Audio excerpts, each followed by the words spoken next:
Bonjour, hi, it's Rick Miller, and this is Xing the Gap. Today, I'm extending a big bienvenue to two Quebec artists, Robert Lepage and Lyndz Dantiste. If you're into theater, film, circus, or opera, chances are you've heard of Robert Lepage, one of the world's most celebrated living director, writer, performers.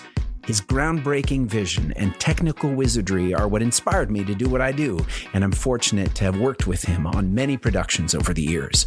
Robert is joined by Lyndz Dantiste, an up-and-coming young actor and dancer on stage and on screen, who is also the co-founder and co-artistic director of Théâtre de la Sentinelle in Montreal.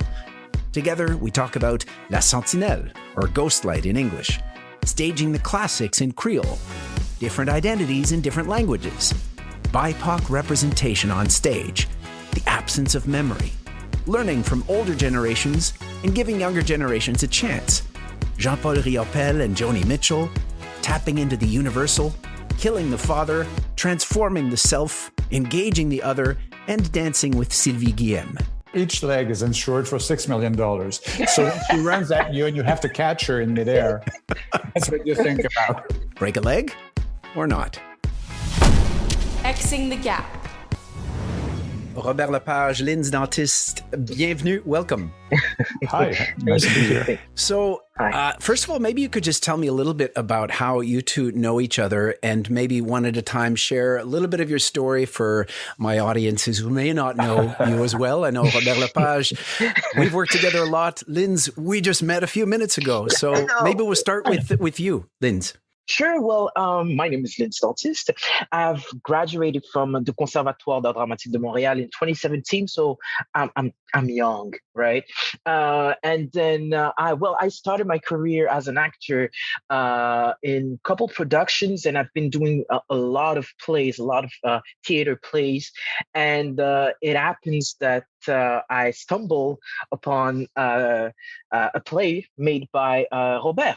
So, we worked together a little bit on this, and then we build a relationship. And since then, we've been talking for quite a while. And also, I do have a company. I'm the co-founder and an artistic director for the Théâtre de la Sentinelle, which helps people. And our vision is to put BIPOC stories and actors not only on stage but backstage. I mean, writers, creators on the big stages where we're not used to see them.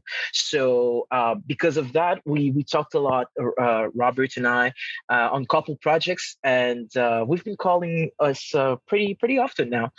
And that's how we built our relationship.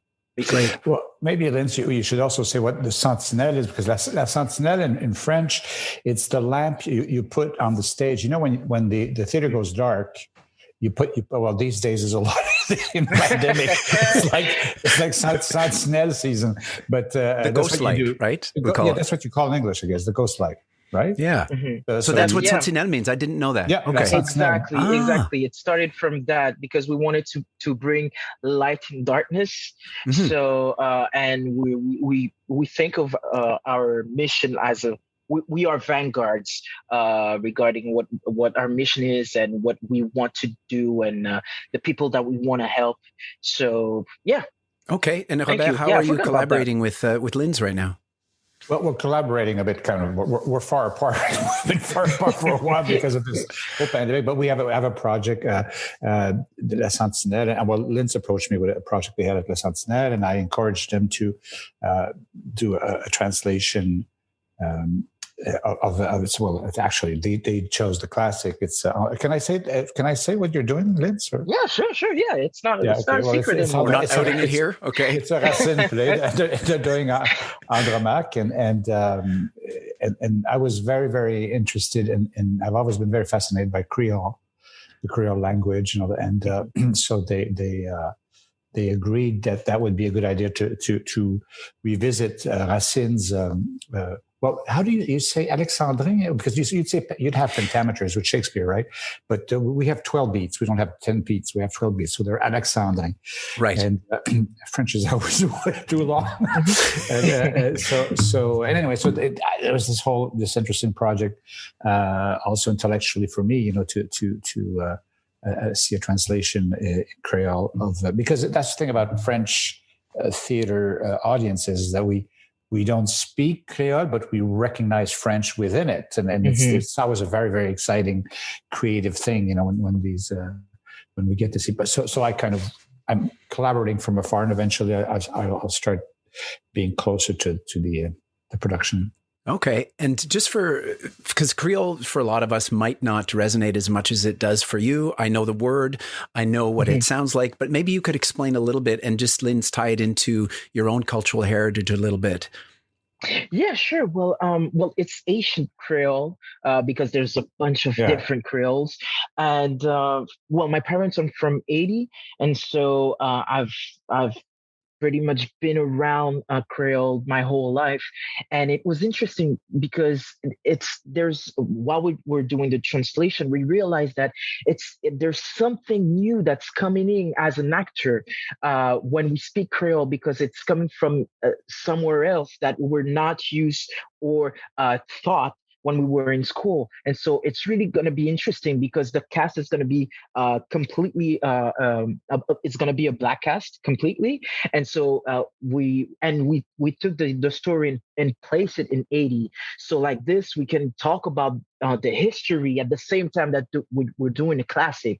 And so that was really, really exciting. And that's how it's tied up to my roots and my desire to put that language and our stories on stage while using the classics.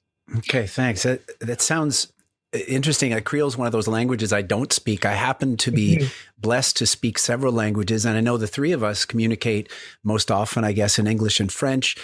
I'll just use that as a turning point to maybe speak a little bit about your experience of speaking English and French. And in a way, les deux solitudes, right? It's this whole cliche of I live in Toronto right now, but I still identify very much in the middle of English and French culture. And I sometimes don't know where I personally sit on this, hence this sort of Xing the gap where I'm in the middle of a lot of things, living in this place where I don't quite identify fully with one or the other.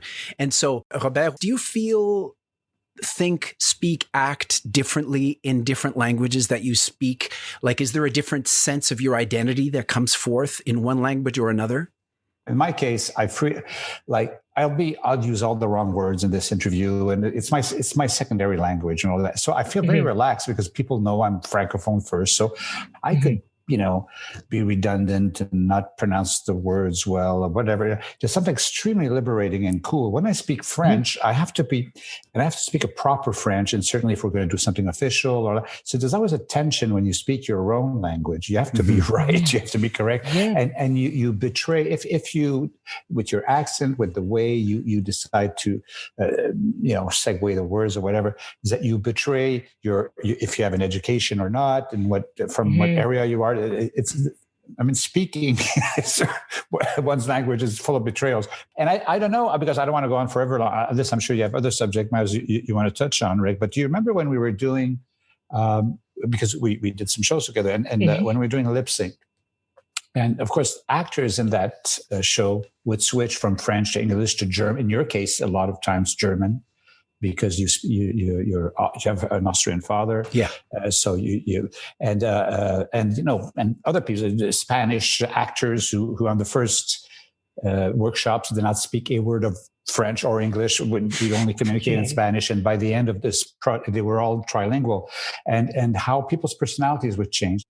Language it's a great, it's a tool to communicate, and it's great. The more languages you have, the better you can communicate. But it's also many different personalities, as if it's a discovery of yourself, of different ways of showing who you are, showing different aspects of who you are, and discovering different facets of your own personality, I think. Language. The multilingual show Lip Sync toured to 13 countries around the world, and it offered me a chance not only to perform in the 3 languages I'm fluent in, but I got to speak Spanish and even sing in Polish. These days, I'm also learning Mandarin because my solo shows are playing in Asia.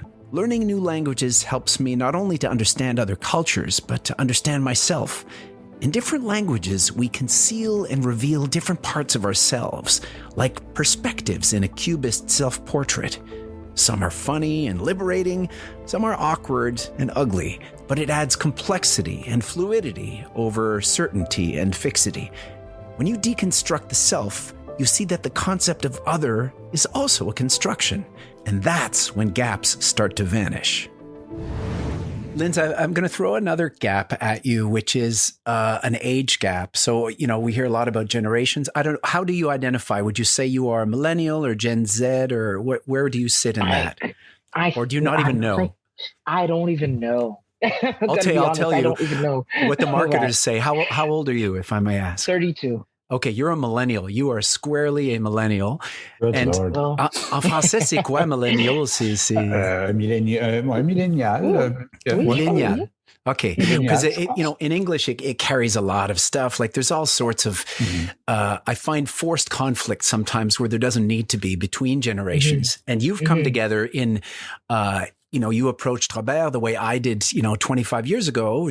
You found a way to work together. This idea of ageism that exists in our society. It's one of the many isms that maybe isn't talked about much, but it's basically discrimination based on age. It's either older people discounting younger voices for being, fragile or, all the things that people talk about millennials, and the other way around, the kind of, okay, boomer, shut up, you've lived, I don't want to hear from you. Lyndz, what's your experience? Have you found that you've experienced that in your own world through the generational gap? I did. And it's especially with the company that we have, because we are battling for the representativity of BIPOC people on stage. And sometimes it's really hard here and really in Quebec, in French, because we're like, well, not too long ago, you were battling to be represented on stage. It was exactly the same thing.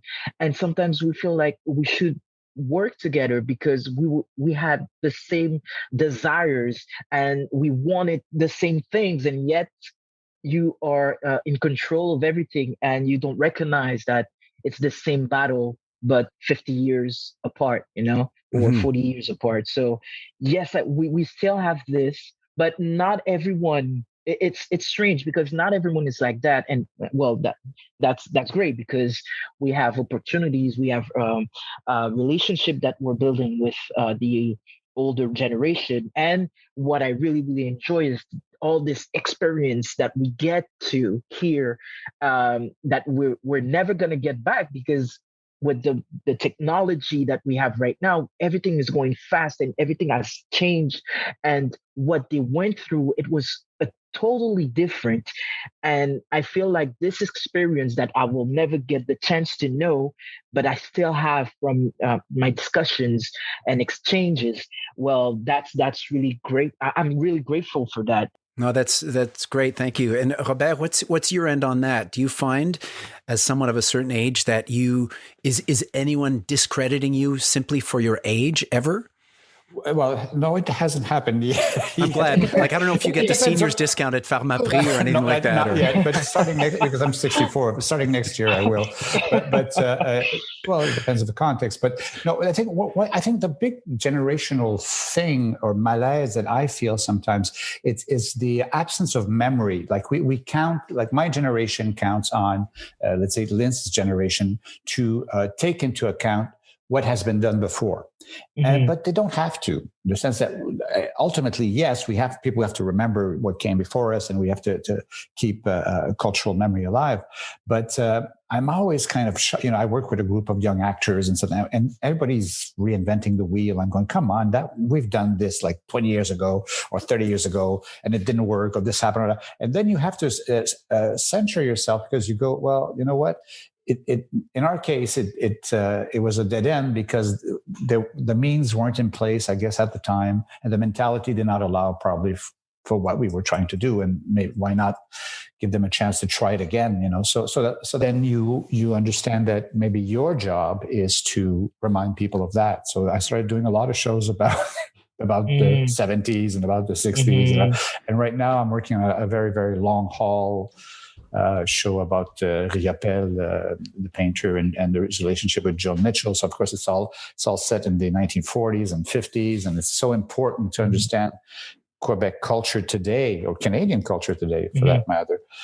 If you go back to the roots of contemporary art and what it was and all that, and so maybe if the history teachers and art teachers do not do their jobs in schools, maybe it's the artists. We have to tell the stories. Lyndz, how do you feel based on what Robert said about history not being a shared knowledge? Were you taught history, or is it just a different kind of history, or do younger people have a different conception of history the way it is right now? Well, I was taught the history, but it's just that sometimes we want to share what our experience was, and so we're like, well, not that it doesn't matter or anything, but it's just we have to move on to some other things, because if you don't give us the opportunity for us to express ourselves, we feel like we're always battling against you for no reason. And I'm like, well, that's interesting, but at the same time, I feel that going back, we learn more about ourselves that we thought, because we're doing exactly the same things, Yeah. We're doing exactly the same things. And it's just, how are we going to do the same things, but not do the same errors? That's where I'm at, How can we learn to work together? So how can we learn to work together? Part of it is listening in the present, but also learning from the past. Robert Lepage's company, Machina, has a new creation space in the heart of Quebec City called Le Diamant. And recently, I was creating Boom Moisette upstairs while he was premiering his new solo work, Courville, downstairs. Since our years of working together, Robert and I have both created solo shows that, though in very different ways, try to grapple with the legacy of the past and our own personal stories in the context of the big stories of history, culture, and politics.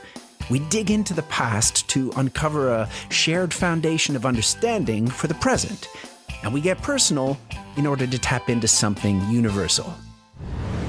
So Robert, you're very specific about where you ground your shows, in the sense that often it's a Quebecois character, and it feels like it's you on a quest, on a search to... Yeah.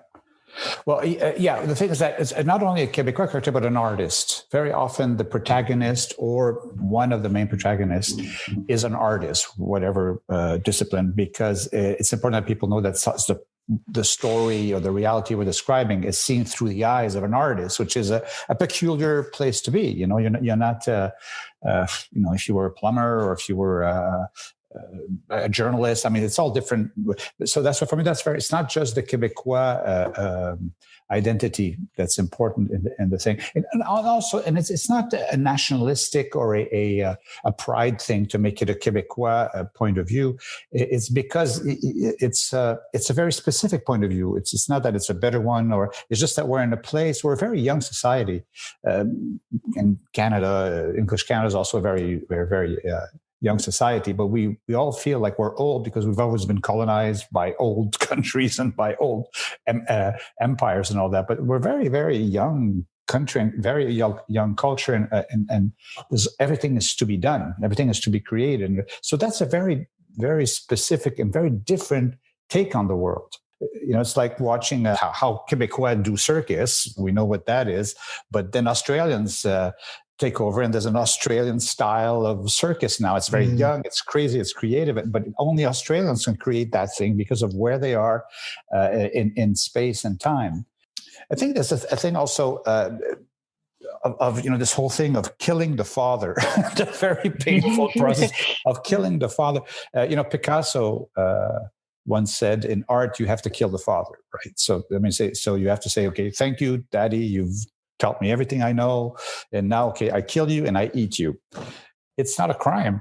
You have to, you shoot them and you eat them up and you digest them, and then you do your thing and you move on. And it's a very freeing thing. And I know that I have a tendency to do that a lot, and well, anyways, I won't name names, but there was a lot of people, for 8 years in a row, there's a teacher at the conservatory for whom I was doing my shows, and I was waiting for approval. And if he didn't like it, it wasn't a good show. And there's a moment where you have to say, okay, well, but you're part of the past, anyway, so it's a pattern that you have to get, eventually you have to get rid of that. Yeah, I think Killing the Father goes back into way deep into mythology, right? It's been a constant theme, and all these old stories still mean something, but we got to find what it means for us. Lyndz, I'm going to throw a question to you. Robert, when we've spoken a lot in the past, talks about theater being about transformation, often especially solo performance, where you're literally watching one person undergo some sort of transformation, or to dig into my Catholic roots, transubstantiation, right? The something becoming something else in front of your eyes. It's a kind of communion. There's something ritualistic about it, to become something other than yourself. And I feel at this point in my life, at middle age, 51, I'm trying to accept this humility that allows you to engage the other and to transform and always change what I'm thinking, challenge what I'm thinking. So I wonder, Lyndz, if you feel in the last few years of disruption and anxiety in our industry, how you are transforming. Do you transform with every project? Is every year different for you? Well, right now it's not different, because I feel like my identity is forging and crystallizing, because we want to talk about something but we can't, right? Because everything is postponed and whatnot. But at the same time, we're changing, because it's been so long that we've been working on the same things that we're moving on to other things. So I think right now my inner self is clearer. I know who I am more than I used to, like 3 years ago, but I'm ready to do new things. Okay. And Robert, not that we're the father that needs to be killed, but, we're on the other, going to the other side of that. We're not youthful emerging artists anymore. And do you feel that you, in the last few years, are you constantly transforming in some way or another? Well, the thing is that I feel like many people who were many elderly people, because of this pandemic, that we're being robbed of precious years. This is precious time. We're being robbed right now because of all those restrictions. So it's difficult. I have the impression I've kind of, stalled there for the past 2 years. I did continue to work and do things and all that, but that I'm kind of, that it's not as, and the thing that's great about theater is that every day, as Lyndz say, every day is a different thing. You do a performance, and the following day, you're doing the same performance, but it's not the same thing really. And then, you after a while, you measure the evolution and how you've grown and the limits that you've pushed. But this, in the past 2 years, has been very difficult to do that. So I'm going, my God, why is it that physically, we've aged so much, but that we've stayed artistically and creatively and psychologically in the same place? Pivot. That's a word we heard over and over again during the pandemic. Pivot, meaning to change direction because the way you're doing things is no longer possible. I'm primarily a touring theater artist, and when A, you can't travel, and B, you can't be in the theater, you have a problem. So we were told to pivot our practice to digital platforms.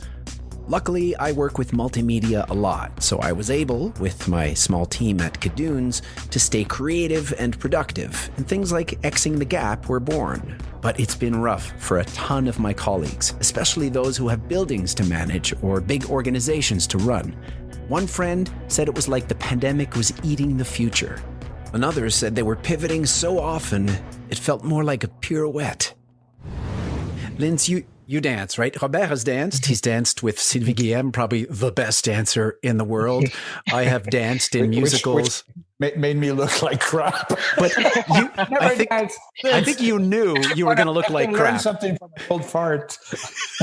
Never danced with the greatest dancer. Hey, 2-7. You must have known going into that show that I'm going to look like a shitty dancer. But you didn't. You pulled it off. I think in the same way that you were saying about English, how you're liberated. In a sense, you were never going to be Sylvie Guillem. No. However, you must have felt Okay. Anyway, it's shifting Well, the topic to dance. Is that each leg is insured for $6 million. So when she runs at you and you have to catch her in midair, that's what you think about. So that was not liberating. That was terrifying. Drop her. Do not drop this French institution. Institution. Oh my God. So Lyndz, I feel the pandemic has only made this worse because we've become more virtual. We've become less embodied. And I wonder, you're someone who has danced, right? You've felt what it feels like to communicate with that body. Do you feel that dance helps you, and maybe us as the audience remind us that we have a body? And why is it you dance and what do you get out of it is what I'm asking you. Well, dance is my therapy. If I can be honest, I can go for walks and I just dance for an hour and a half, and it just clears my mind. Basically, dancing and music is like, this is the roots of everything for me. I mean, when I learn a text, I need music. I need jazz music. If not, it doesn't work. I don't know where to put the character or the emotions or anything. But I need something that's not tangible to work. So maybe I'll just ask one last sort of question about music to both of you. What is a song you would turn to in an emotional mess to sing out loud to the world? Oh my God, that's a tough question. And one of my favorite songs, and it's very dramatic and very theatrical, but it's a Joni Mitchell song. It's the, oh my God, I'm trying to remember the exact song. It's the song of, that character from the Bible, the sire of, and it's how, he sings to God, and he says, "Why are you punishing me? Why do you make Job. everything?" Is that in one? English, it's okay. Job. Yeah, the punishments of Job. And I imagine singing this on stage and crying my eyes out. That's always the one that comes back. One of the most, I have to remember the title. It's ridiculous. Okay. Well, while Lyndz talks, maybe you can Google it and find out what it is.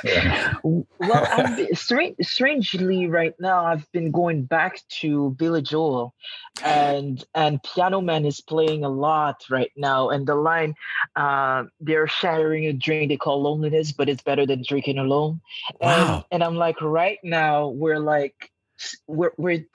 in our bubble and we can't see anybody. But if we could at least be with someone, it would be better than just, be home all alone. And I feel like I would cry on that and sing that song. Yeah, that's wow. That's very surprising to go to a late 1970s Billy Joel song. You know what? In our trivia, I'm going to totally screw it up. I'm assuming you're like typique millennial, like you don't know anything about. So we'll find out how much you know. Maybe there's some stuff. Yeah. Maybe you're niche. Maybe you know certain things and don't know other things. Exactly.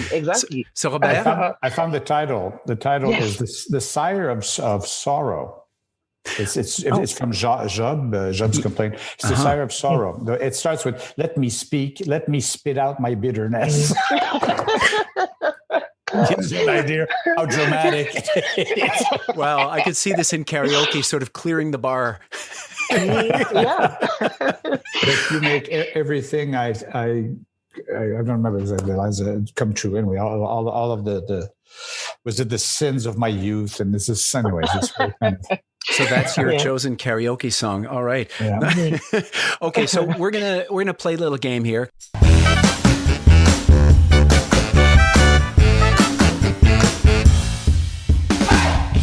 There's no winning. You're not going to win a damn thing out of this, other than just shaking your head, going, "What the hell is Rick doing?"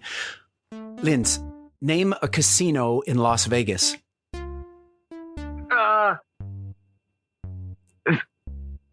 Veranda? No. What? No. What? He didn't say Chicoutimi. He said Las Vegas. La Veranda. It's not the bar au coin. How? What's the name? I don't know. Where does Robert have a show going on right now? What, Robert? Well, there's the MGM Grand, but it's I could name pretty much Caesar's Palace. Caesar's Palace, yeah. Okay, but no points for you though. Who is this? For me? Yeah, you, Lyndz. I don't know his name, but I know what he does. That's yeah. Okay, Larry King. He's on. He was on CNN, and this famous Québécoise was on his show, and she was crying. And Robert can do a very good impersonation of this moment. She was saying, "Take the kayak." Do you remember that? Take the kayak. I remember that. The children, they are crying. Yeah. What was she crying about? She had like mascara dripping down from her Vegas days. What was she crying about? Was it because of the hurricane? Hurricane? And do you have to know the name of the hurricane? It starts with a K. Katrina? Ding, ding. Who's this guy? Good Lord. Yeah, good Lord. He's reaching up for the sky. He's a pope. Hi. Yeah, but that's... Robert? He was Benedict something, but his real name was Ratzinger. Yeah, Cardinal Joseph Ratzinger. That's right. Yeah, so that was a tough one. But his Pope name was Benedict the something? The 6th. Moving on.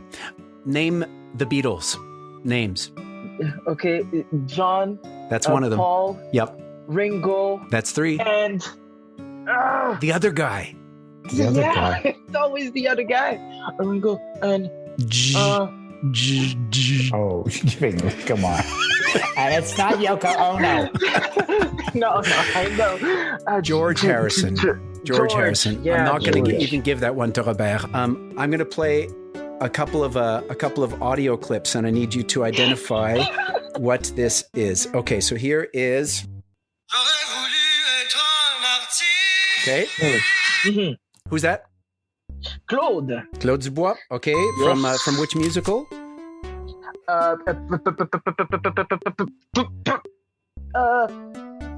It's not a is P. it Starmania? Yes. Starmania, exactement. Yeah. Yeah. Talking about dancing. Oh, there's your 70s. Come on.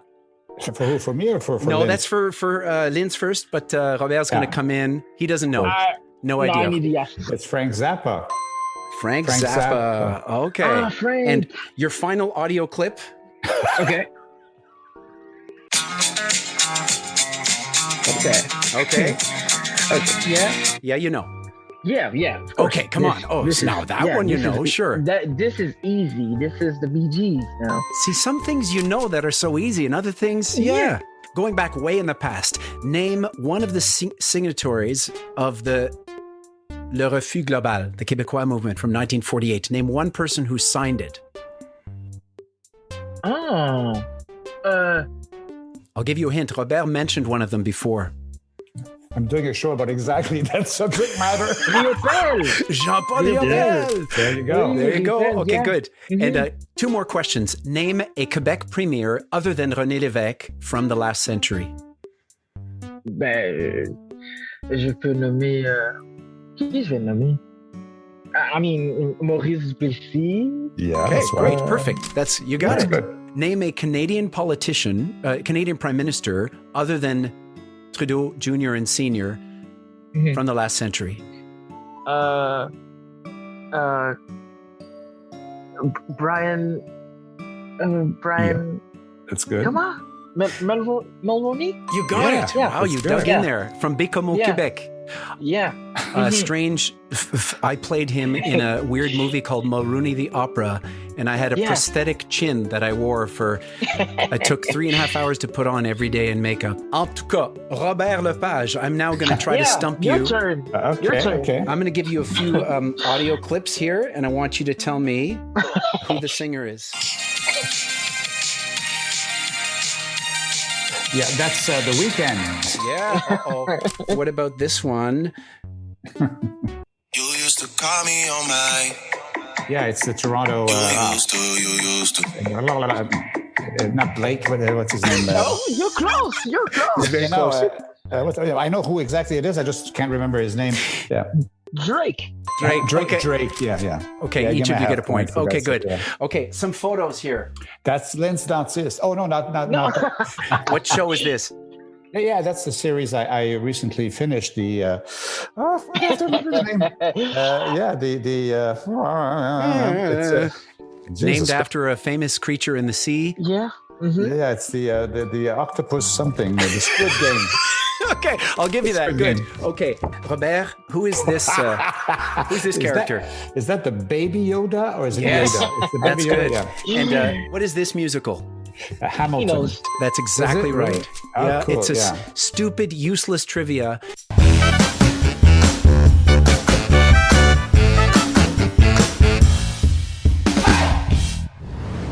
Lyndz Dantiste, Robert Lepage, thank you so much for being part of this. I'm very grateful. Making fools of ourselves. I'm a dancing fool. Yeah. Hey, guys, I hope you had fun, and I hope we get to meet in person, Lyndz, at some point. Thank you. It was a pleasure. And thank you, my friends, for listening. Before we go, I'd like to thank my guests, Robert Lepage and Lyndz Dantiste. You can find out more about their work via their company websites, lediamant.ca or théâtre-de-la-sentinelle.com. My name's Rick Miller, and I wrote, recorded, and edited this episode with multimedia by my team at Kidoons. For more info about the Boom Trilogy and our many other projects, visit kidoons.com or boomtheshow.com. Thanks also to my partners on this podcast, Leap, an online community where life experience meets innovation, created by CABI, the Center for Aging and Brain Health Innovation. For more info or to become a Leap member, visit cabi.com/leap. And thank you, my listeners, for helping Xing the Gap find and grow its audience. If you're on a podcast player, please follow us, write a review, and tell someone about this or other episodes you liked. You can also send any questions, comments, feedback to me at Rick Miller Actor on Twitter or Instagram, or rick@rickmiller.ca by email. And hey, in a polarized world, you have a choice. Build a wall or build a bridge. Build bridges, not walls. Xing the Gap.